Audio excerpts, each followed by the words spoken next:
एक बार की बात मुझे याद है, माता कौशल्या ने श्री राम से पूछा, जब राम 14 वर्ष के वनवास के बाद लौटकर अयोध्या में आ गए तो माता कौशल्या ने पूछा कि राम के महल में गई माता कौशल्या और जाकर के कहा कि राम, मैंने सुना है तुम भगवान हो, तुम नारायण का अवतार हो। दुनिया कहती है कि राम साधारण इंसान नहीं, राम भगवान है। राम ने नजरें झुकाई, कहा माता, मुझे तो नहीं मालूम कि मैं भगवान हूं, मुझे ये भी नहीं पता कि मैं महापुरुष हूं, मुझे ये भी नहीं पता कि मैं नारायण हूं। तो मां ने कहा कि सब तो कहते हैं कि तू भगवान है। राम ने कहा कि मां, मुझे नहीं मालूम कि मैं भगवान हूं या नहीं, लेकिन ये राम इतना जानता है कि जिसके शीश पर तेरे जैसी मां का आशीर्वाद होगा वो दुनिया से एक दिन भगवान बन करके जरूर जाएगा, वो एक दुनिया में भगवान जैसा पूजा। मुझे नहीं मालूम कि मैं भगवान हूं, लेकिन तेरा आशीष मुझे भगवान जरूर बनाएगा। ध्यान रखिए, क्या महापुरुषों के जीवन थे, क्या उनका चरित्र था।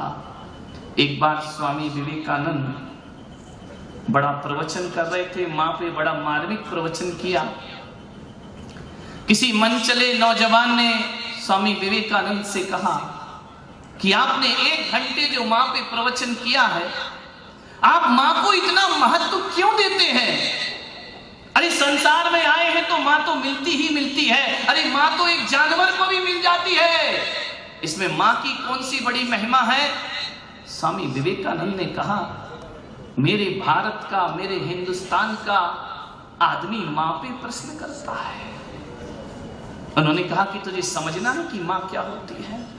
बोले हाँ स्वामी जी समझाओ, हमने तो भगवान को बड़ा माना है, हमने तो महात्माओं को बड़ा माना है, आप तो मां का वर्णन करते हैं। स्वामी जी ने कहा सुनो, वो अपने सिर पर एक फेंटा बांधते थे, पगड़ी बांधते थे। स्वामी जी ने पगड़ी निकाली, उस युवक को कहा इसे रखो। बोले इसका मैं क्या करूंगा? बोले ये तुझे मां की महिमा समझाएगा। ये पगड़ी मां की महिमा कैसे समझाएगी? बोले एक बात सुनो, वो जो दूर स्थान पर पत्थर पड़ा है उसे उठा के लाओ, अपने पेट में बांधो, 9 घंटे बाद मुझसे मिलना। उसने कहा स्वामी जी कैसी बात कर रहे हो, मैं आपसे प्रश्न पूछने आया हूं, पत्थर उठाने नहीं आया हूं। स्वामी विवेकानंद ने कहा कि माँ बाप के संदेह में उठा हुआ प्रश्न किसी पत्थर से कम नहीं होता है, और पत्थर का जवाब कोई संत नहीं, पत्थर का जवाब भी पत्थर ही दे सकता है। जाओ और पत्थर उठा के लाओ, अपने पेट में बांधो, और 9 घंटे बाद मुझसे मिलना। अरे 9 घंटे की बात तो छोड़ो, 9 मिनट बाद वो आता है कि स्वामी जी मुझे उत्तर नहीं चाहिए, मुझे आंसर नहीं चाहिए, ये है आपका पत्थर और ये है आपका कपड़ा। संत ने कहा कि जाने से पहले उत्तर तो सुन ले, ये बता कि तू 9 घंटे उस पत्थर को क्यों नहीं बांध सका? बोले स्वामी जी आप इतने बड़े संत होके कैसी बातें करते हैं, ये पत्थर बांध के घूमूंगा, दुनिया हंसेगी मुझ पर, मेरा मजाक बनाएगी ये दुनिया, और इतना बड़ा पत्थर में पेट में बांध के घूमूंगा कैसे?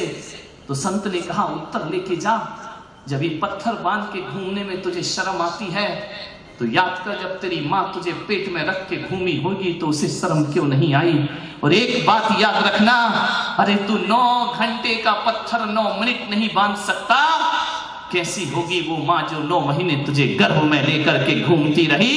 इसलिए मां से बड़ा दुनिया में कोई और, 9 महीने उसने हमें अपने गर्भ में रखा है मेरे भाई।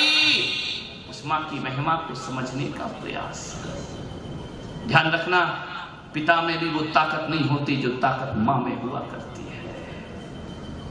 मां 9 महीने पेट में लेके घुमा करती। एक बार नारायण श्री कृष्ण अपने महल में थे द्वारिका में, हमेशा हमेशा हमेशा मां यशोदा को याद करते थे। रुक्मणी ने एक दिन पूछा कि नारायण जरा ये तो बताओ कि आप हमेशा मां यशोदा को याद करते हैं, मैं भी तो आपका कितना ख्याल रखती हूं, मैं भी आपका ध्यान करती हूं, मैं भी आपकी सेवा करती हूं, मैं भी आपकी चिंता करती हूं। फिर बताओ नारायण, आप मां को याद करते हैं, मुझे क्यों नहीं? नारायण कृष्ण ने कहा, बेशक रुक्मणी तुम मुझे मेरा ध्यान रखती हो, मेरी चिंता करती हो, मेरी सेवा करती हो, और बेशक तुम मेरे भोजन के बिना भोजन नहीं करती हो, लेकिन एक बात बताऊं रुक्मणी, मैया यशोदा की बातें क्या कहना। बोले जरा ये तो समझाओ नाथ कि पत्नी के प्यार में और मां के प्यार में क्या अंतर हुआ करता है। नारायण कृष्ण ने कहा कि अभी नहीं रुक्मणी, थोड़ा रुक, वक्त आएगा तब बताऊंगा। बहुत दिन बीते, नारायण कृष्ण शयनागार में है, रुक्मणी दूध का गिलास लेकर आती है, देखती है कि नारायण की नींद लगी हुई है, गिलास रखती है, चली जाती है। सुबह कृष्ण उठे, उन्होंने रुक्मणी से कहा कि रुक्मणी तुमने दूध लाके नहीं दिया रात को मुझे। रुक्मणी ने कहा ऐसा हो सकता है, मेरी सांसें आपके लिए चलती हैं, मेरा जीवन आपके लिए है, ऐसा कैसे हो सकता है कि मैं आपको दूध ना दूं?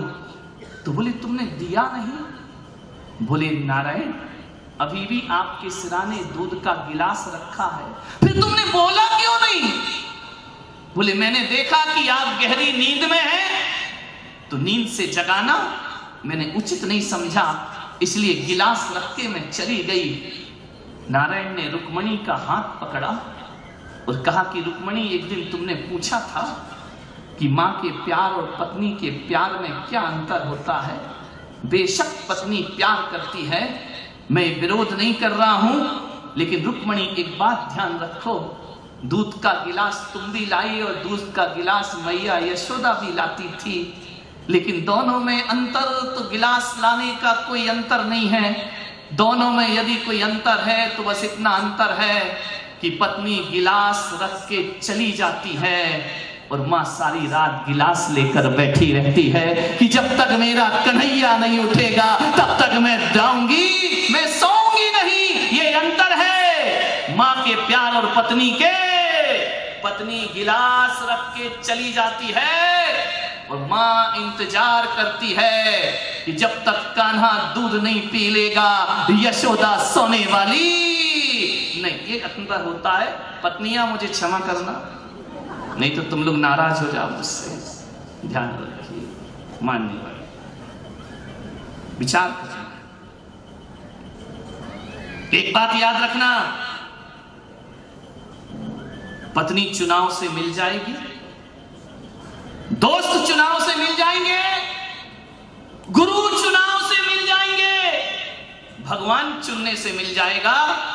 लेकिन पूना वालों ये बात गांठ बांध लेना, दुनिया में हर चीज चुनने से मिल सकती है, लेकिन माँ बाप चुनने से नहीं मिलते। माँ बाप पुण्य से मिला करते हैं। जन्म जन्म का पुण्य करो तब माँ बाप की प्राप्ति हुआ करती। माँ बाप पुण्य से मिलेंगे, ध्यान रखें, चुनने से प्राप्त नहीं होंगे। माँ बाप का कोई चुनाव कर सकता है कि अगले जन्म में मैं इसकी कोख से पैदा हूं? नहीं मेरे भाई, ये किस्मत से मिलते हैं, पुण्य से मिलते हैं। एक बच्चा था, मुझे याद आ रही है कहानी छोटी सी, ना जाने उसे क्या हो गया, वो अपनी मां से प्रेम नहीं करता था। मां उसके बिना जीती नहीं थी, लेकिन बच्चे को मां सुहाती नहीं थी। ज्यों-ज्यों बच्चा बड़ा हुआ, मां के प्रति बच्चा नफरत से भर गया। वो स्कूल छोड़ने जाए तो बच्चा कहता था, मां तू मेरे साथ मत चला कर, कोई जरूरत नहीं है, मैं स्कूल चला जाऊंगा। मां कुछ ना बोलती। सोचिए, जिस बच्चे को गर्भ में रखा, पाला पोसा, सब कुछ किया, वो बच्चा कहता है मां तू मेरे सामने मत आया कर। ऐसे दुर्भाग्य लोग दुनिया में होते हैं। मान्यवर, बिना संतान के बांझ होना अलग चीज है, लेकिन आज तो स्थिति यह है कि संतान होने के बाद भी नारी बांझ का जीवन जिया करती है। अपने ही बच्चों से प्रेम को तरसती है, अपने ही बच्चों से वात्सल्य को तरसती है। उसने कहा कि बेटा आखिर बात क्या है, तू मुझसे बात क्यों नहीं करता है? मां मैं तुझसे बात नहीं करना चाहता हूं, और मैं ये चाहता हूं कि तू मेरे सामने कभी मत आना। मां ने कहा एक ही औलाद, विधवा का जीवन, बहुत नफरत थी उस बच्चे को अपनी मां से। मां ने कहा कोई बात नहीं, बच्चा है, आज नहीं कल, कल नहीं परसों संभल जाएगा। ज्यों ज्यों उम्र बढ़ी त्यों त्यों नफरत भी बढ़ती गई। बच्चे ने कहा कि मैं तेरे साथ बिल्कुल नहीं रहूंगा। क्या नहीं करते हमारे माता पिता हमारे लिए? अश्क में भीगी हुई मुस्कान का हम क्या करेंगे?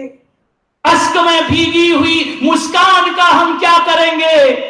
छल फरेबों में मिले सम्मान का हम क्या करेंगे? काम जो औलाद ही माँ बाप के ना आ सकी, तो पूजते मंदिरों में भगवान का हम क्या करेंगे? पूजते मंदिरों में भगवान का हम क्या करेंगे?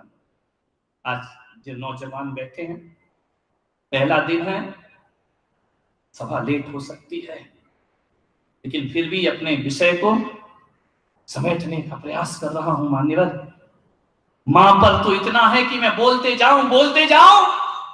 यदि आप मुझे सब्जेक्ट दे दो कि मां पर बोलिए, 22 दिन की ज्ञान गंगा भी कम पड़ जाएगी। इतना बड़ा चरित्र मां का हुआ करता है, पूरी जिंदगी कम पड़ जाएगी मां पर बोला जाए तो। कौन कहता है मां बाप से रिश्ता टूटता? एक बात ध्यान रखना, तीर्थंकर जैसे महापुरुष, इनको भी जन्म लेने से पहले मां की गोद में खेलना पड़ा है। मेरे भाई ध्यान रखना, नारायण पुरुष भी, महापुरुष, अवतार पुरुष, पीर, पैगंबर, महावीर जो भी धरती पर आते हैं, कुछ मिले या ना मिले, मां की गोद में तो सबको जाना ही पड़ता है। एक बात याद रखना, एक मां ही है हमें जो जन्नत से उतार के धरती पर लाती है। मान्यवर, राम को भी मां की गोद में खेलना पड़ा, कृष्ण को भी मां की गोद में खेलना पड़ा, महावीर को भी मां की गोद में खेलना पड़ा, मोहम्मद पैगंबर को भी मां की गोद में। मां की गोद को छोड़ के कैसे जीवन जियो?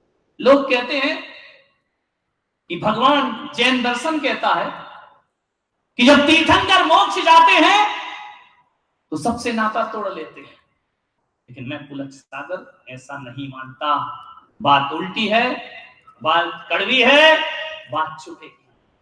तीर्थंकर सबसे नाता तोड़ सकते हैं, कर्मों से नाता तोड़ सकते हैं, संसार से नाता तोड़ सकते हैं, दुनिया से नाता तोड़ सकते हैं, लेकिन कोई भी महापुरुष ऐसा नहीं हुआ, भले वो भगवान बन जाए, लेकिन माँ बाप से नाता कोई नहीं तोड़ सकता है। ध्यान रखिए, ना घर में रहकर, ना सन्यासी बनकर माँ बाप का नाम कोई नहीं भुला सकता है।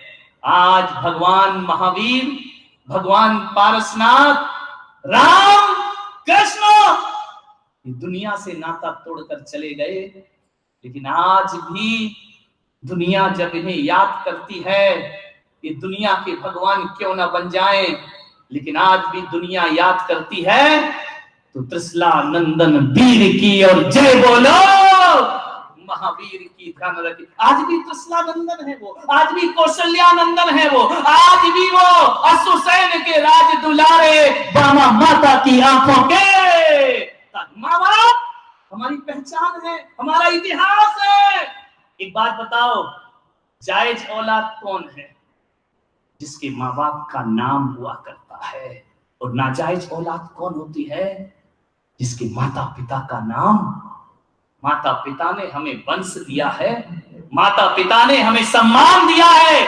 और एक बात याद रखिए, यदि माता पिता बचपन में छोड़ देते तो तुम्हें कोई जायज औलाद नहीं कहता मेरे भाई, नाजायज औलाद हो जाते तुम।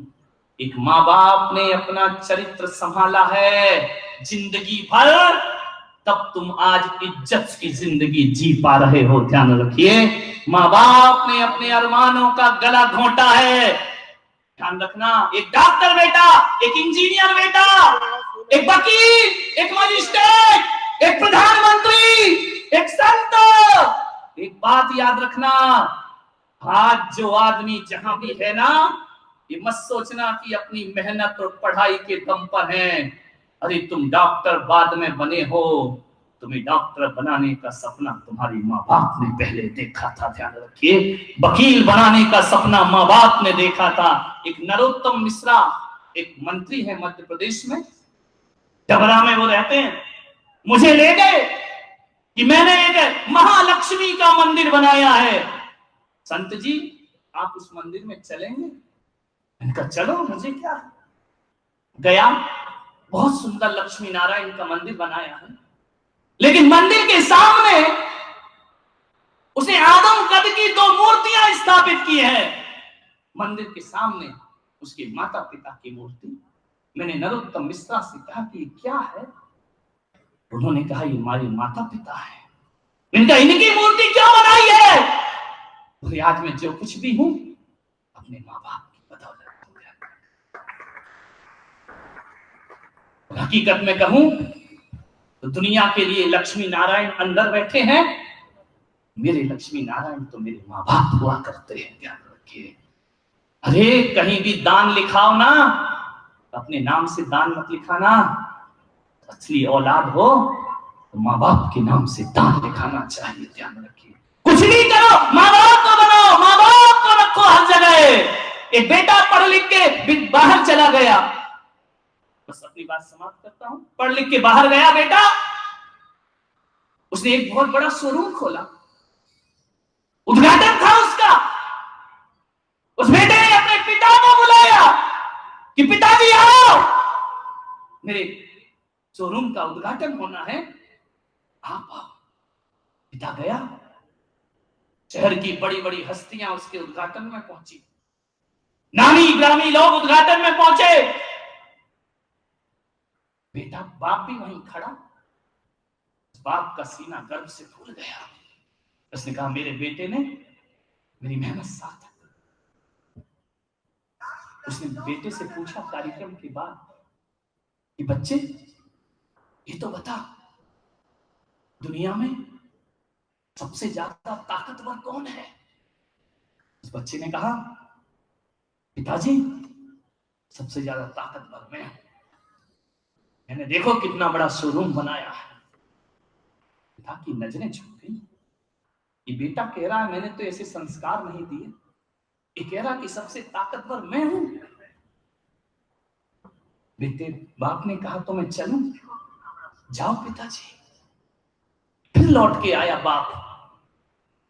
बेटा एक बात सच बता, दुनिया में सबसे ज्यादा ताकतवर कौन है? कुछ और उत्तर की अपेक्षा थी बाप को।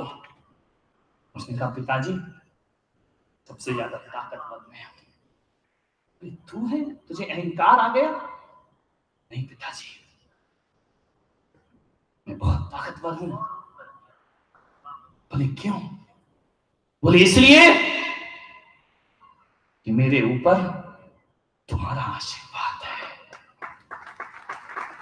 और जिसके ऊपर तुम्हारे जैसे पिता का आशीर्वाद होगा उससे बड़ा ताकतवर दुनिया में कोई और नहीं हुआ करता है। आप सबसे बड़े ताकतवर हैं।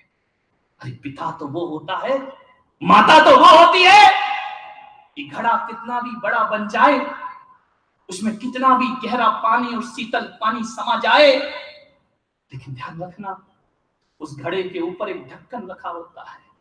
जानते हो वो ढक्कन क्यों रखा रहता है?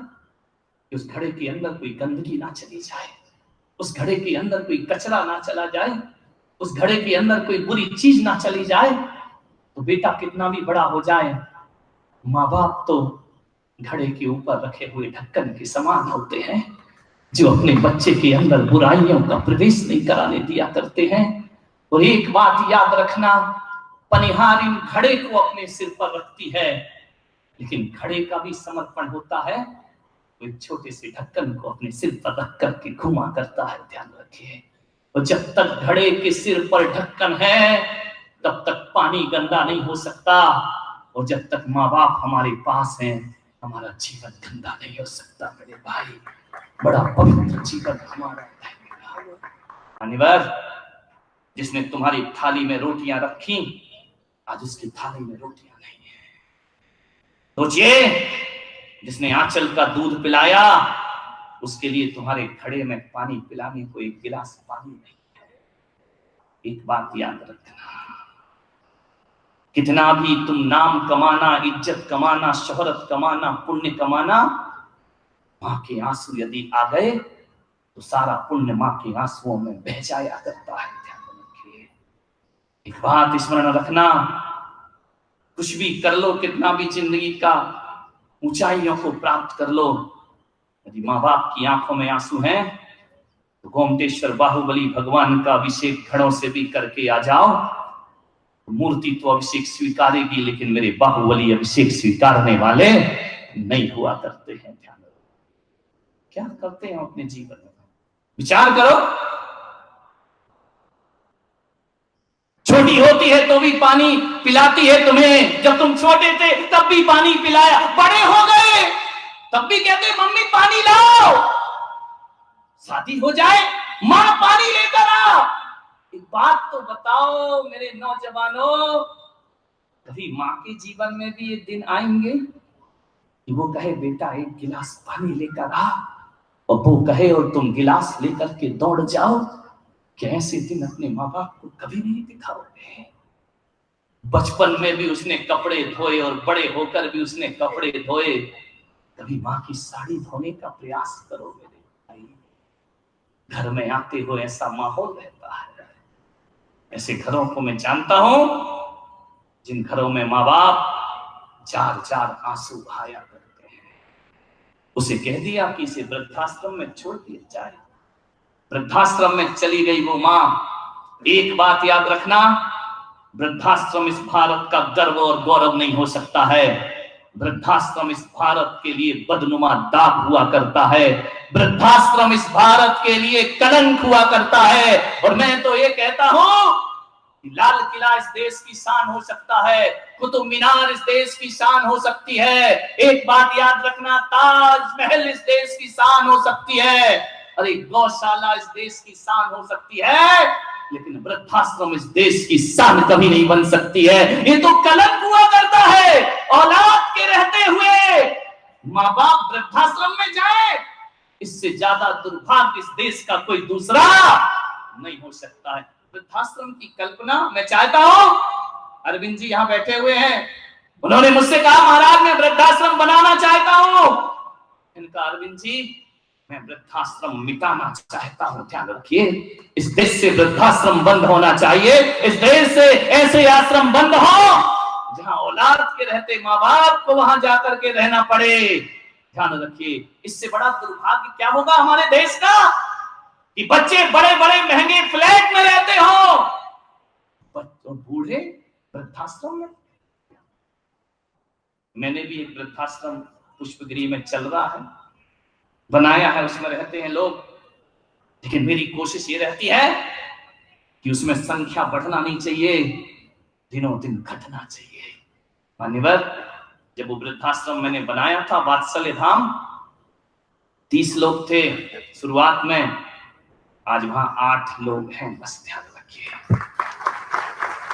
मेरा काम इन बच्चों को सुविधा देना नहीं है।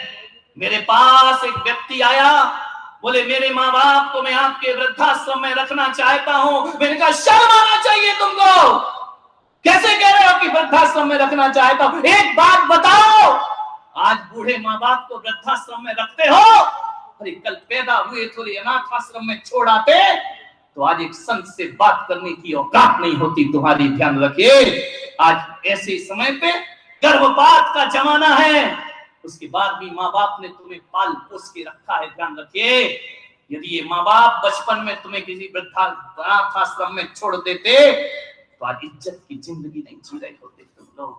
मैंने उस आदमी से कहा कि भाई साहब, तुम्हारे हाथ जोड़ता हूं, माँ बाप को मेरे वृद्धाश्रम में मत छोड़। क्या दृश्य रहा होगा वो, मैं देवास में था मध्य प्रदेश के, वो अपने माता पिता को लेके आया, बूढ़ों को, इधर माता पिता बैठे हैं, इधर मैं बैठा हूं, इधर बच्चा बैठा है, वो कहता है इन्हें आप वृद्धाश्रम में रखो।